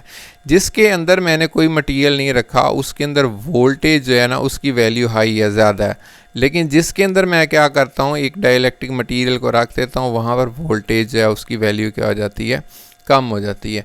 मैं ये एक्सपेरिमेंट करके देखता हूँ कि भाई ये वोल्टेज एक में जो है वो जो वोल्टेज की वैल्यू ज़्यादा है और एक में वोल्टेज की वैल्यू जो है वो हमारे पास क्या है, कम है। तो इक्वेशन में फिर दोबारा लिखता हूँ, Q बराबर था हमारे पास CV के और C बराबर क्या था हमारा, बराबर आ जाता है Q बटा V। अब देखें V जो है वो हमारा क्या हो गया, कम हो गया है। जब क्या किया हमने, डाइलेक्ट्रिक मटेरियल को रखा है। यानी डाइलेक्ट्रिक मटेरियल को जब हमने रखा तो जो आपका V था वो क्या हो गया, कम हो गया। जब V कम हो गया तो आप देखें, जहाँ मैंने पहले आपको डिटेल बताई थी कि ये उस टाइम तक चार्जिंग होती है इसकी जब तक आपकी बैटरी, यानी इसका पोटेंशियल डिफरेंस जो आपने लगाया हुआ और जो प्लेट्स है उसके दरमियान जो पोटेंशियल डिफरेंस है, सपोज 3 था तो यहाँ पर 3 जो है वो जब तक सेम हो जाएगा तो उसके बाद जो है वो क्या होगा, उसमें मज़ीद चार्जिंग नहीं हो सकेगी। लेकिन जब आप क्या करते हैं यहाँ पर पोटेंशियल जो है वो इसको डाइलेक्ट्रिक मटेरियल को रखने से रिड्यूस कर लेते हैं, तो फिर आप देखें कि वो वाली कंडीशन जो है ना वो एक किस्म की जैसे डिस्टर्ब हो जाती है, तो इसमें मज़ीद जो चार्ज है उसको स्टोर करने की सलाहियत जो है वो पैदा हो जाती है। तो हमने ये डायग्राम से ये सीखा कि जो डाइलेक्ट्रिक मटेरियल को रखने की वजह से आपकी वोल्टेज जो है वो कम हो जाती है, और जो आगे आप देखेंगे कि किस तरह से कैपेसिटेंस जो है वो इंक्रीज़ हो जाती है। अच्छा, आप देखें ई जो होती है इलेक्ट्रिक फील्ड हमने कैलकुलेट करनी, इलेक्ट्रिक फील्ड की वैल्यू हमने देखना हो तो ई के हमारे पास मुख्तलिफ फार्मूले हैं। ई बराबर एक तो फार्मूला होता है फोर्स पर यूनिट चार्ज होता है, ठीक है। एक ई का फार्मूला होता है E is equal to K Q over are का स्केयर, यानी मुख्तलिफ फार्मूले हैं हमारे पास। एक हमारे पास फार्मूला होता है E is equal to V बटा डी आ जाता है। अब देखें यहाँ पर हम ई का फार्मूला वी बटा डी इस वजह से ले रहे हैं क्योंकि यहाँ पर ना तो फोर्स पर यूनिट चार्ज वाली कोई सीन है, यहाँ पर कोई चीज़ नहीं हमें ऐसे नज़र आ रही। उसके साथ साथ जो है ना वो हमारे पास दूसरी चीज़ आ जाती है कि कोई जो मैंने ये वाला फार्मूला लिखा है E is equal to K Q over R square, हमारे पास electric potential due to points जो आपके पास था पॉइंट चार्ज वो उसमें, और साथ कोई डिस्टेंस इस तरह की कोई चीज़ भी नहीं है, यानी ये फार्मूला। तो हमारे पास यहाँ पर क्या आ रहा है, पोटेंशियल डिफरेंस जो है ना वो पैदा हो रहा है और इन प्लेट्स के दरमियान जो डिस्टेंस है डी है, तो ये वाला इक्वेशन जो है ना वो हमारे पास आ जाएगी E is equal to V बटा डी आ जाएगा। अब देखें जब आप इक्वेशंस कर रहे होते हैं तो उसमें आपने देखना होता है कि इस इक्वेशन के या इस इन्वायरमेंट में या इस लिहाज से कौन सी इक्वेशन लगेगी। तो एक तो इक्वेशन ये आ गई, फिर आपने एक पैरेलल प्लेट्स कैपेसिटर वाला सवाल पढ़ा था, उसमें is equal to sigma over epsilon naught जो है वो हमने ये साबित किया था। आप पिछले लेक्चर्स देख लें तो इज इक्वल टू ये सिग्मा ओवर एप्सिलॉन नॉट जो है ना हमने प्रूव किया हुआ है। अब यहाँ पर क्या करता हूँ मैं, सिग्मा जो है इसकी वैल्यू को पुट करता हूँ। सिग्मा हमारे पास क्या होता है, charge per unit area.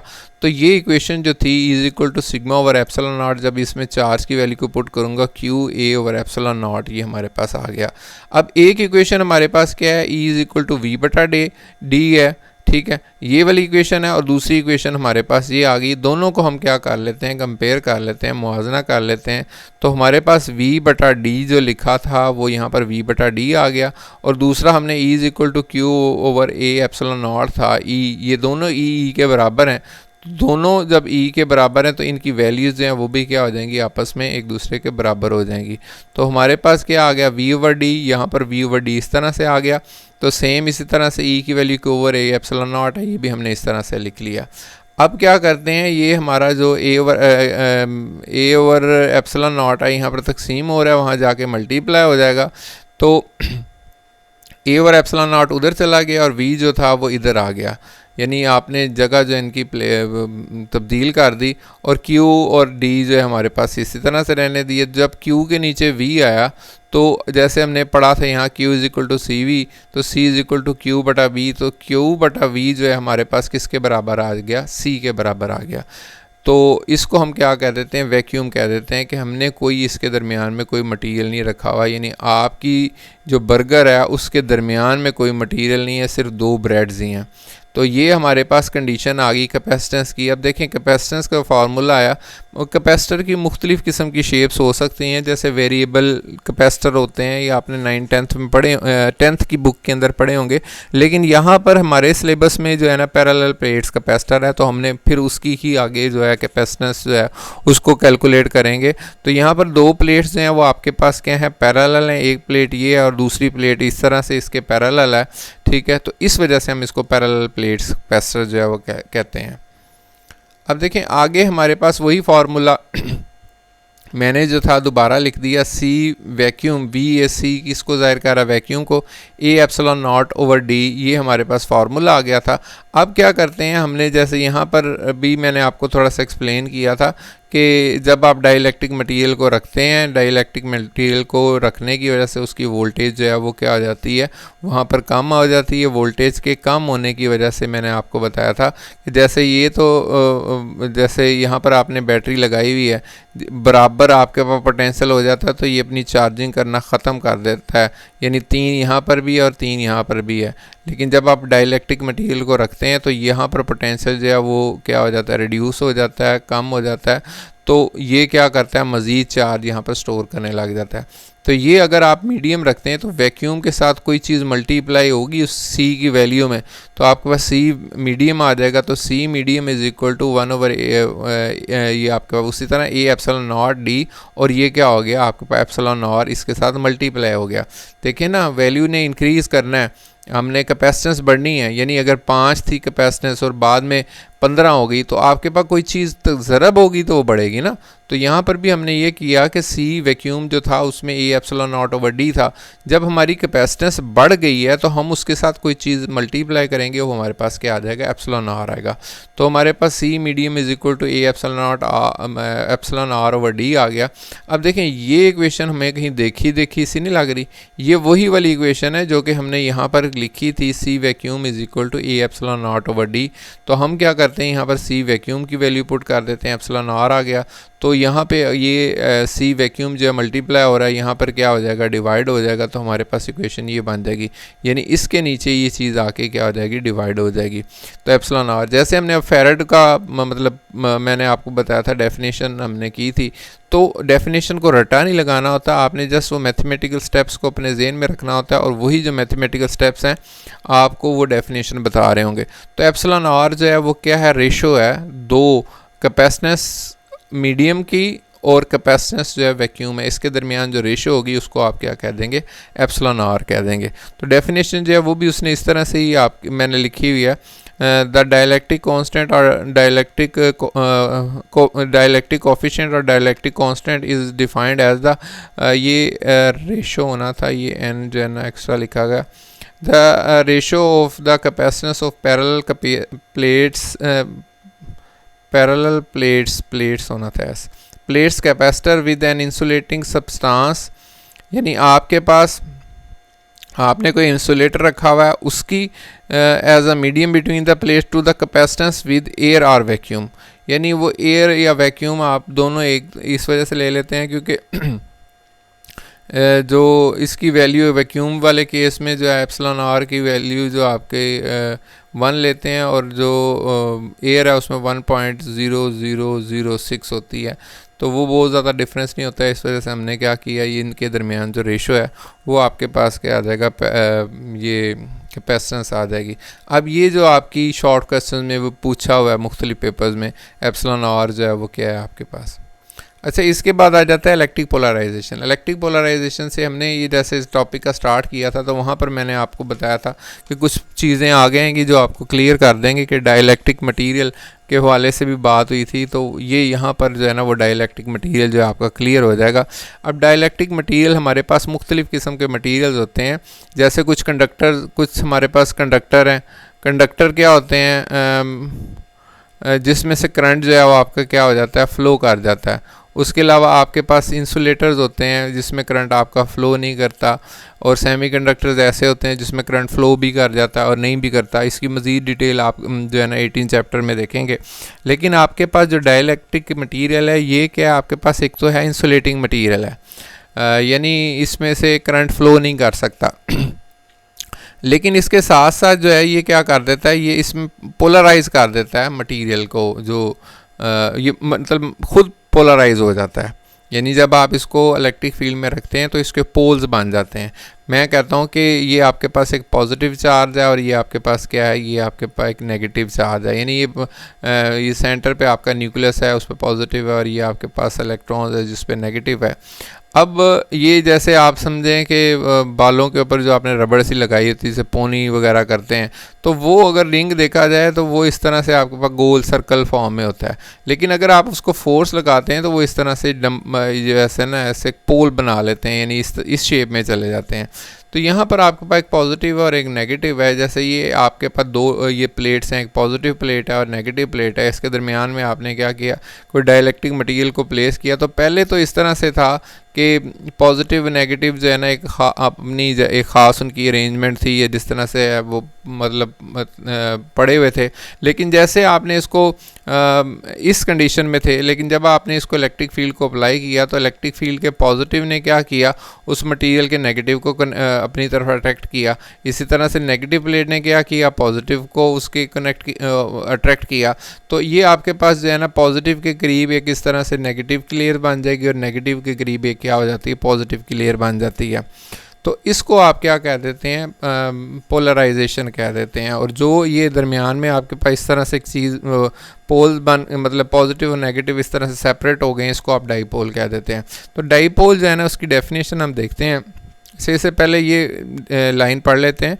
When place between the plates of capacitor it reduces the electric field inside the capacitor and increases it's capacitance. Sorry. अच्छा, हमने इससे पहले एक चीज़ देखी थी कि जब हमने डाइलेक्ट्रिक मटेरियल को रखा था उसके प्लेट्स के दरमियान, तो हमने एक वो वोल्ट मीटर को लगा के देखा था। वोल्ट मीटर में हमने ये देखा था कि वोल्टेज जो है वो आपकी क्या हो गई थी, रिड्यूस हो गई थी, कम हो गई थी। अब यहाँ पर ये बताता है कि इलेक्ट्रिक फील्ड भी कम हो जाती है, मतलब कि वोल्टेज है वो भी कम हो गई जब आपने डाइलेक्ट्रिक मटेरियल को रखा, और जो इलेक्ट्रिक फील्ड है वो भी कम हो गई। अब ये दोनों चीज़ें, अब इस हम एक और फार्मूला देखते हैं। वोल्टेज का तो मैंने बता दिया था कम कैसे हुई, आपने साबित भी कर दिया था, वोल्ट मीटर को लगाया और वोल्टेज जो है वो कम हो गई थी। लेकिन इलेक्ट्रिक फील्ड कैसे कम हुई, देखें E इज इक्वल, इसको मैं दो तरह से एक्सप्लेन करता हूँ इलेक्ट्रिक फील्ड कैसे कम हुई। E इज इक्वल टू आपके पास क्या होता है, V/D होता है। अब देखें इस फार्मूले में E और D जो है ना वो क्या है, आपस में लिंक्ड है। अगर आपका जो V है वो क्या होता है, इंक्रीज़ होता है, तो E जो है उसकी वैल्यू भी इंक्रीज़ हो जाती है। अगर आपका V डिक्रीज़ होता है यानी पोटेंशियल डिक्रीज़ होता है तो E भी डिक्रीज़ हो जाएगा। ठीक है, तो क्योंकि D तो नीचे वाली चीज़ आपकी कांस्टेंट है, उसने तो प्लेट्स के दरमियान डिस्टेंस जो है उसने तो नहीं ना तब्दील हो जाना।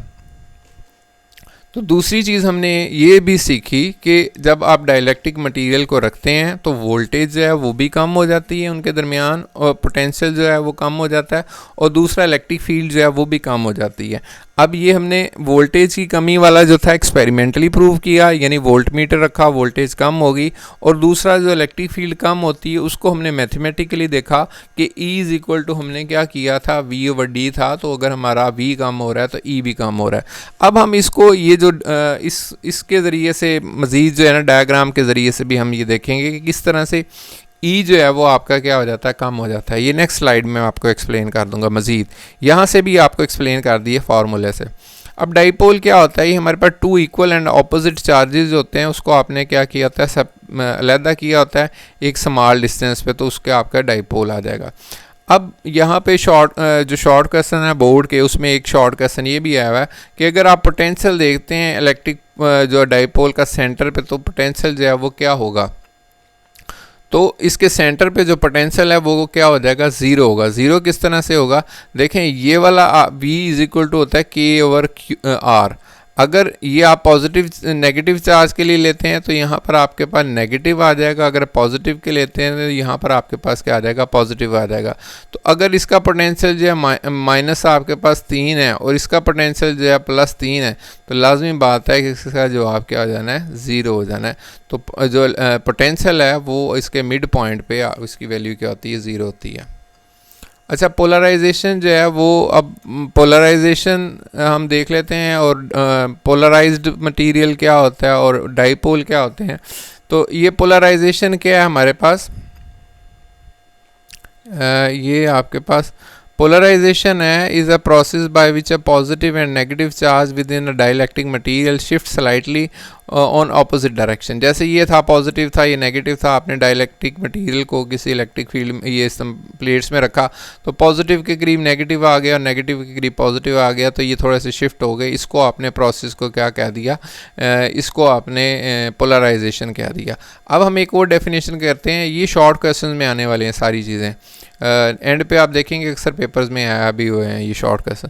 तो यहाँ पे एक ही ये जो डेफिनेशन के हम तीनों चीज़ें जो है ना, तीनों आप उसको प्रूव कर लेते हैं कि जब when the molecules of dielectric material under the action of the electric field become the dipole, यानी ये इस तरह से क्या करते हैं, डाइपोल बन जाते हैं।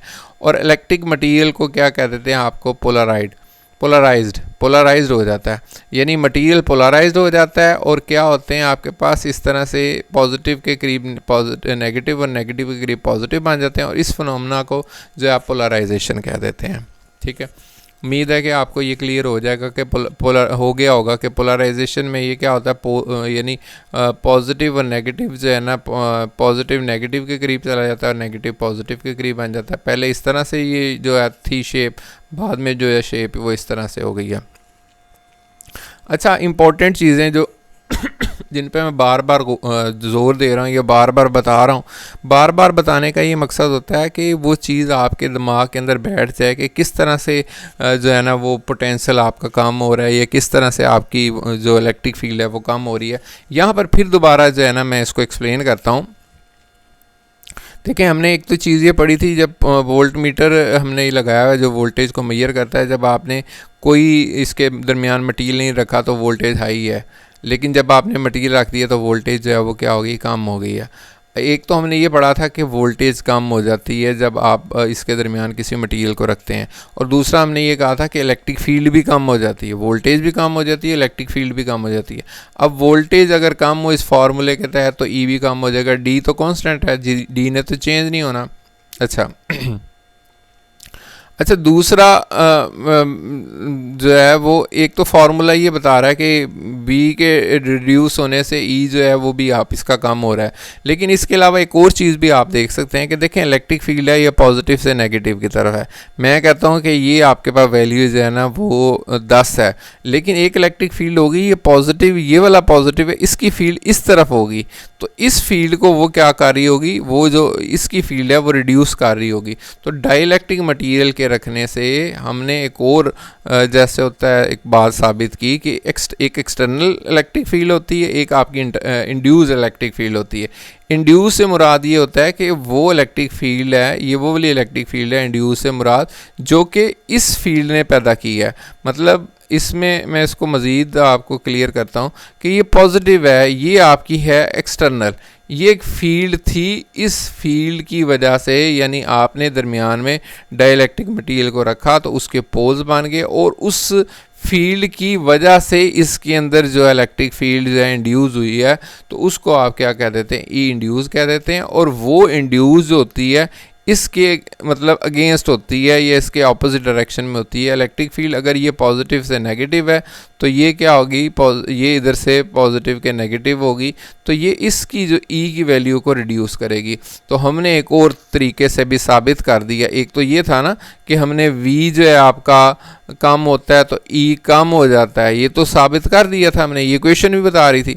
दूसरा हमने इसको फिजिकली जैसे होता है कि डायग्राम के ज़रिए से भी जाहिर कर दिया कि अगर आपका जो है डाइलेक्ट्रिक मटेरियल को रखते हैं तो ई कम होता है। ये जो आपके पास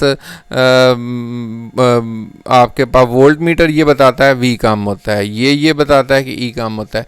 इसके अलावा मैंने आपको इसकी भी थ्योरी ये बताई थी कि जब आप इसको डाइलेक्ट्रिक मटेरियल को इसके दरमियान में रखते हैं तो होता क्या है, ये ऐसे करता है कि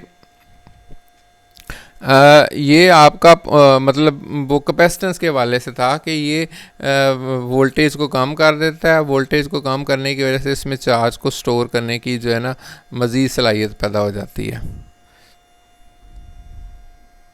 अच्छा, अब हम पढ़ने लगे हैं इसका energy stored in a capacitor. इसमें आपको 2-3 इक्वेशंस अगर तैयार हैं तो मतलब तैयार होती हैं 1-2 इक्वेशन, तो ये सवाल आपके लिए बहुत ज़्यादा आसान हो जाएगा।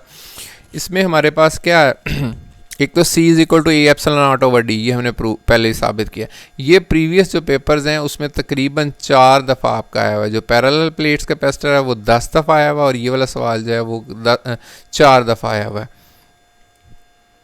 अच्छा, C is equal to A epsilon naught over D और एक हमारे पास E is equal to V over D. ये फार्मूले हमने पहले भी काफ़ी दफ़ा पिछले जो है ना उसके अंदर डिस्कस किए हैं और यहाँ पे भी हमें इसकी ज़रूरत पड़ेगी, क्योंकि मैंने आपको बताया था कि एक तो हम ये बात करते हैं फार्मूला हमने देखना होता है उस सिचुएशन के हवाले से। अब देखें यहाँ पर आपका कैपेसिटेंस, ये वाला फार्मूला इसलिए आपसे इम्पोर्टेंट है कि आप कैपेसिटेंस की बात कर रहे हैं, चार्जेस जो आपकी किस तरह से जो आपका उसमें स्टोरेज होती है।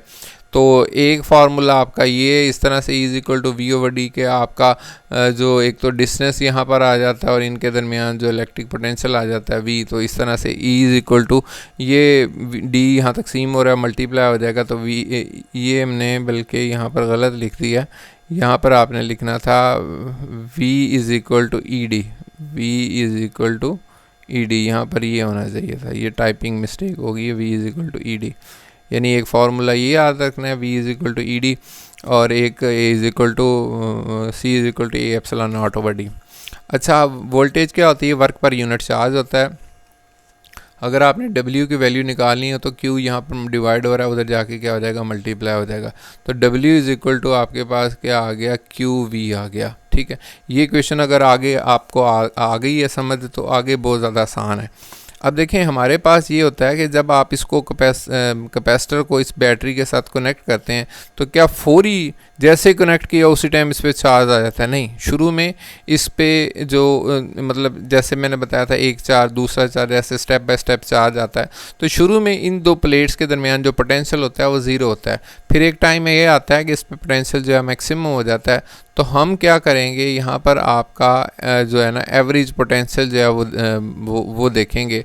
अब अगर V एवरेज हमने जो है वो उसकी कैलकुलेट करनी हो, यानी वोल्टेज हमने यहाँ पर W की जगह आपने एनर्जी लिख दिया, Q की जगह इस तरह से Q आ जाएगा और V की जगह आपने क्या लिख दिया? V एवरेज लिख दिया। अब V एवरेज से मुराद हमने एवरेज लेना हो तो हम क्या करते हैं? अगर दो वैल्यूज़ हम दोनों को जमा करते हैं, दो पे तकसीम कर देते हैं, तो V एवरेज हमारे पास क्या हो जाएगा? 0 जमा V/2। ठीक है, तो ये हमारे पास दूसरे लफ्ज़ों में क्या आ गया? V/2 आ गया। मतलब पहले इस पे पोटेंशियल आपका ज़ीरो था लेकिन बाद में पोटेंशियल जो है वो V हो गया। जब हमने एवरेज पोटेंशियल देखना था तो V जमा V/2 हो गया। तो ये हमारे पास 1/2 QV आ गया, यानी V की जगह आपने 1/2 V लिखा और Q हमारे पास इस तरह से आ गया। और आपको पता है जो आपके पास जो Q is equal to CV होता है, तो ये हमारे पास 1/2 CV और यहाँ पर V एक बाहर वाला ये भी इसी तरह से हमारे पास आ गया। ये बल्कि V जो है ना इसको कैपिटल ही आप लिखें, तो ये हमारे पास आ गया 1/2 CV² आ गया। ये क्वेश्चन हमारे पास बन गई एनर्जी की। फिर दोबारा देख लें, आपने V is equal to work per unit charge कहा था और Q is equal to W is equal to QV आ गया था और V को आपने V एवरेज कर दिया था। और V एवरेज क्या था? मतलब इनिशियल माइनस फाइनल, यानी ज़ीरो पोटेंशियल और V पोटेंशियल बाय 2 करके आपने ये वाला इक्वेशन कर ली। अब आप क्या करते हैं? इसमें दो की वैल्यूज़ को पुट करते हैं, एक C की वैल्यू को और V² की वैल्यू को। तो C हमारे पास क्या होता है? 1 ओवर एप्सिलॉन नॉट और यहाँ पे आपके पास आना था एप्सिलॉन R। ठीक है, ये हमने क्या किया हुआ? इसके दरमियान डाइलेक्ट्रिक मटेरियल को रखा हुआ है। तो C की वैल्यू हमारे पास ये आ गई और V जो है हमने यहाँ पर जैसे मैंने आपको बताया था ED, तो V की जगह पर हमारे पास ED आ गया। जब हम इसको स्केयर को खोलेंगे तो ये हमारे पास वो तो वैसे इक्वेशन आ गई 1/2 A epsilon naught epsilon R over D, ये इस तरह से आ गया और E की जगह क्या आ गया? E² और ये D² आ गया। अब यहाँ पर हम देखते हैं कोई चीज़ हमारी कैंसिल तो नहीं हो रही। हाँ जी, ये हमारा D जो है ना इस D के साथ हमारा D, ये आगे हम इसको देख लेते हैं। फिर हमने इक्वेशन वही वाली दोबारा से लिख दी। अच्छा, ये इक्वेशन आ गई। अब यहाँ पर D से जो D हमारा क्या हो गया? कैंसिल हो गया। तो हमारे पास जो है ना वो ऊपर क्या इक्वेशन बन गई? 1/2, ये 1/2 हमने लिख दिया। आपके पास A आ गया, A इसी तरह से एप्सिलॉन नॉट एप्सिलॉन R आ गया, E² और ये हमारे पास क्या आ गया? D बन गया। अब मैं क्या करता हूँ? A और D जो है ना इसको इकट्ठा कर लेता हूँ, बाकी इक्वेशन वैसे लिख देता हूँ 1/2, ये 1/2 इसी तरह से आ गया एप्सिलॉन नॉट एप्सिलॉन R और ये E² और ये हमारे पास क्या आ गया? AD आ गया। अब AD क्या होता है? अल्लाह देता नहीं है, यहाँ पे AD की नाम भी इस तरह से कई लोग वो उसको एडी जैसे होता है नाम भी रखा होता है, वो शॉर्ट करके कह देते हैं। तो एडी से मुराद यहाँ पर क्या है, ए हमारे पास एरिया और डी जो है हमारा क्या है, डिस्टेंस है। तो एरिया क्या होता है, लंबाई ज़रब चौड़ाई, और अगर साथ डी आपकी हाइट हो तो ऊंचाई, ये आपके पास क्या बन जाता है, वॉल्यूम। लंबाई ज़रब चौड़ाई ज़रब जो आपके पास वो हाइट जो है वो वॉल्यूम बन जाएगा। अच्छा, ये यहाँ पर मल्टीप्लाई हो रहा है, आप इसको क्या करते हैं, दूसरी साइड पे ले जाते हैं, यानी एनर्जी के नीचे लिख देते हैं, एडी लिख देते हैं। तो ऊपर क्या आ गया, एनर्जी, और नीचे क्या आ गया, वॉल्यूम आ गया। ऊपर एनर्जी और नीचे वॉल्यूम। ईडी से मुराद क्या होता है, वॉल्यूम होता है। जैसे आपके पास डेंसिटी होती है मैस पर यूनिट वॉल्यूम, इसी तरह से आपके पास एनर्जी डेंसिटी होती है एनर्जी पर वॉल्यूम। तो यहाँ पर आप क्या करेंगे, बाकी इक्वेशन तो इसी तरह से आ गई, 1/2 एप्सिलॉन नॉट एप्सिलॉन आर और ई स्क्वायर। तो एनर्जी डेंसिटी जो है हमारे पास क्या आ गई, 1/2 एप्सिलॉन नॉट एप्सिलॉन आर और ई स्क्वायर। ये वाली जो इक्वेशन है वो कई एमसीक्यूज़ में आई हुई है, तो ये आपने इसको जो है ना आपने याद रखना है। इसको भी, ये इंपॉर्टेंट इक्वेशन है, और इसके अलावा ये वाली जो इक्वेशन है इसको भी आपने याद रखना है। ये भी कई शॉर्ट क्वेश्चंस के अंदर, ये एमसीक्यूज़ के अंदर वो इस इक्वेशन के हवाले से जो है ना वो सवाल करता है। अब कुछ जो है आपके इम्पोर्टेंट शॉर्ट क्वेश्चन जो पेपर्स में आए हुए हैं, वो ये मतलब मैंने खुद से नहीं बनाया, ये बोर्ड के जो पेपर्स में आए हुए हैं। अब देखें कितने आसान आसान जो शॉर्ट क्वेश्चन है। डिफाइन द डायलैक्ट्रिक कांस्टेंट, ये मैंने आपको बता दिया था कि आपके पास जो था सी मीडियम और सी वैक्यूम जो है उसके दरमियान, और उसकी मैथमेटिकल इक्वेशन आपने लिख देनी है। फिर उसके बाद पोलराइजेशन क्या है ये भी आपको डिटेल में बता दिया है, और इलेक्ट्रिक डाइपोल क्या होता है, जैसे वो पॉजिटिव और नेगेटिव जो इसको एक आपने डिस्टेंस पे आ जाते थे तो वो डाइपोल बन जाता था। इसके अलावा आपके पेपर्स में ये आया पोलराइजेशन से क्या मुराद होता है, और डाइपोल से कैसे बनते हैं। तो ये भी मैंने आपको डिटेल एक डेफिनेशन के अंदर, पोलराइजेशन और डाइपोल ये सारी आपकी डिटेल हो गई थी। फिर उसके बाद कैपेसिटेंस पैरेलल प्लेट्स की किस तरह से इंक्रीज़ होती है, तो वो आपको बताया था कि जब वो आपने फार्मूला आपके पास आ जाता है बेसिकली, ये आपके पास ए एप्सिलॉन नॉट था, उसके बाद एप्सिलॉन आर था, और उसके बाद क्या था आपका डी था। आपने देखा था कैपेसिटेंस बढ़ जाती है, तो ये आप इस तरह से बता देंगे। और डिफ़ाइन कैपेसिटेंस क्या है, या इसके यूनिट वो पूछ लेता है, या वो कई बोर्ड के पेपर में ऐसे है कि कैपेसिटेंस और फेराड को एक्सप्लेन करें। तो इसके बाद इलेक्ट्रिक पोलराइजेशन, यानी वो जो दरमियान में हमने एक टॉपिक किया था पोलराइजेशन, उससे मुतल्लिक कई शॉर्ट क्वेश्चन आए हुए हैं, तो जो 2 लॉन्ग क्वेश्चन है वो भी इसमें कवर हो रहे हैं। अब इसके बाद जो इम्पोर्टेंट ये शॉर्ट एमसीक्यूज़ हैं, ये भी बोर्ड में आए हुए, बोर्ड के पेपर्स में आए हुए हैं। ये वहीं से जो है ना मैंने मुख्तलिफ जो बोर्ड के पेपर्स थे उनसे देखे, मतलब ये कलेक्ट किए हैं। अब इसमें आपने अगर जो लेक्चर है वो सुना हुआ है तो वो आपको ये जो है ना आपके लिए काफ़ी ज़्यादा आसान हो जाएगा। फेरेड जो होता है हमारे पास क्या होता है, कूलम बटा वोल्ट होता है। फेरेड के हमने क्या दिखा था, Q = हमारे पास क्या था, CV के बराबर था, और C बराबर क्या था हमारे पास, Q/V के बराबर था। तो आपके पास Q किसके बराबर आ जाता है, कूलम, और V किसके बराबर आ जाता है, वोल्ट आ जाता है। तो ये यहाँ पर 2 तरह से वो दे सकते हैं, ये कूलम बटा वोल्ट लिख के वो कहते हैं फेरेड, या फिर ये लिखते हैं कि फेरेड पूछ के ये पूछ लेते हैं, या फिर ये पूछ के ये भी पूछ लेते हैं। तो ये आपने दोनों लिहाज से याद रखना है। Capacitor is a perfect insulator for, यानी आपके पास किस चीज़ को कैपेसिटर जो है वो गुजरने नहीं देता, वो डायरेक्ट करंट को। देखें डायरेक्ट करंट तो तब भी गुजरे ना अंदर दरमियान में कोई मेटल हो, तो ये आपका डायरेक्ट करंट यहाँ से आगे नहीं मूव करता, तो ये एज ए इंसुलेटर जो है ना वही एज ए काम करता है। When some dielectric material is inserted between the plates of the capacitor, the capacitance increases। तो ये हमने फार्मूला जैसे पढ़ा था, A एप्सिलॉन नॉट था, और एप्सिलॉन आर था, और नीचे हमारे पास क्या था, D था। तो जब हम क्या करते थे, डाइलेक्ट्रिक मटेरियल को रखते थे तो कैपेसिटेंस बढ़ जाती है, और अगर डाइलेक्ट्रिक मटेरियल को हम निकाल लेते हैं तो कैपेसिटेंस कम हो जाती है। तो ये दोनों आपके एमसीक्यूज़ हो जाते हैं कि कैपेसिटेंस जो है वो बढ़ जाती है डाइलेक्ट्रिक मटेरियल के रखने से, और कैपेसिटेंस जो है वो कम हो जाती है डाइलेक्ट्रिक मटेरियल को रिमूव करने से। अब इसके बाद था जो आपके डाइलेक्ट्रिक मटेरियल की वजह से इलेक्ट्रिक फील्ड का क्या होता है। देखिए वो अगर आपको चीज़ें कंसेप्ट क्लियर होंगे ना तो ये एमसीक्यूज़ आपके लिए बड़ा आसान फलूदा बन जाएगा, बड़ा इजीली आप कर सकेंगे। तो हमने ये पढ़ा था कि जब डाइलेक्ट्रिक मटेरियल को हम रखते हैं तो दो चीज़ें काम होती हैं, एक तो पोटेंशियल काम हो जाता है और दूसरा ई जो है वो भी क्या हो जाता है, काम हो जाता है। और ई को मैंने दो तरह से एक्सप्लेन किया आपको, ई कैसे काम होता था। एक तो ये था, मैंने फार्मूला लिखा था इज इक्वल टू आपके पास क्या होता है वी ओवर डी, और वी का हमने कैसे साबित किया था, हमने उसके एक वोल्ट मीटर लगाया था तो वी कम हुआ था, हमें पता चल गया था डाइलेक्ट्रिक मटेरियल के रखने से पोटेंशियल जो है ना डिफरेंस उसके क्रॉस कम हो जाता है। तो ये फार्मूला भी ये बताता था कि हमारा जो वी कम हो तो ई कम हो जाता है। तो ये दोनों बता रही, ये इस तरह से हमें पता चल जाएगा। और फिर उसके बाद एक और मैंने आपको बताया था फिजिकली कि आपकी प्लेट्स का एक पोटेंशियल होता है, वो लाइन इधर इलेक्ट्रिक फील्ड जा रही है तो जो डाइपोल बनता है उसका पॉजिटिव भी क्या करता है, उसको फील्ड के ऑपोजिट डायरेक्शन में होता है, तो वो आपकी फील्ड जो है वो क्या हो जाती है, रिड्यूस हो जाती है। और कैपेसिटर किसको स्टोर करता है, इलेक्ट्रिकल एनर्जी को स्टोर करता है। किस फॉर्म में स्टोर करता है, इलेक्ट्रिक फील्ड की फॉर्म में स्टोर करता है।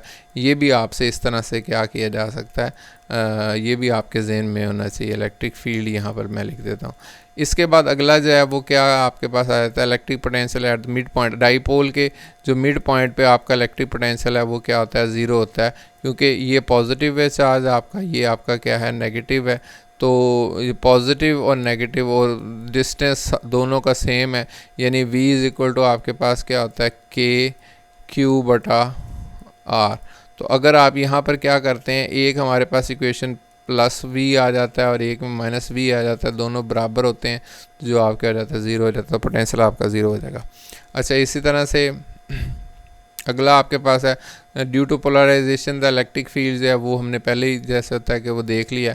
इलेक्ट्रिक फील्ड जो है वो आपकी क्या हो जाती है, रिड्यूस हो जाती है जब आप डाइलेक्ट्रिक मटेरियल को उसमें जो है ना वो रख देते हैं।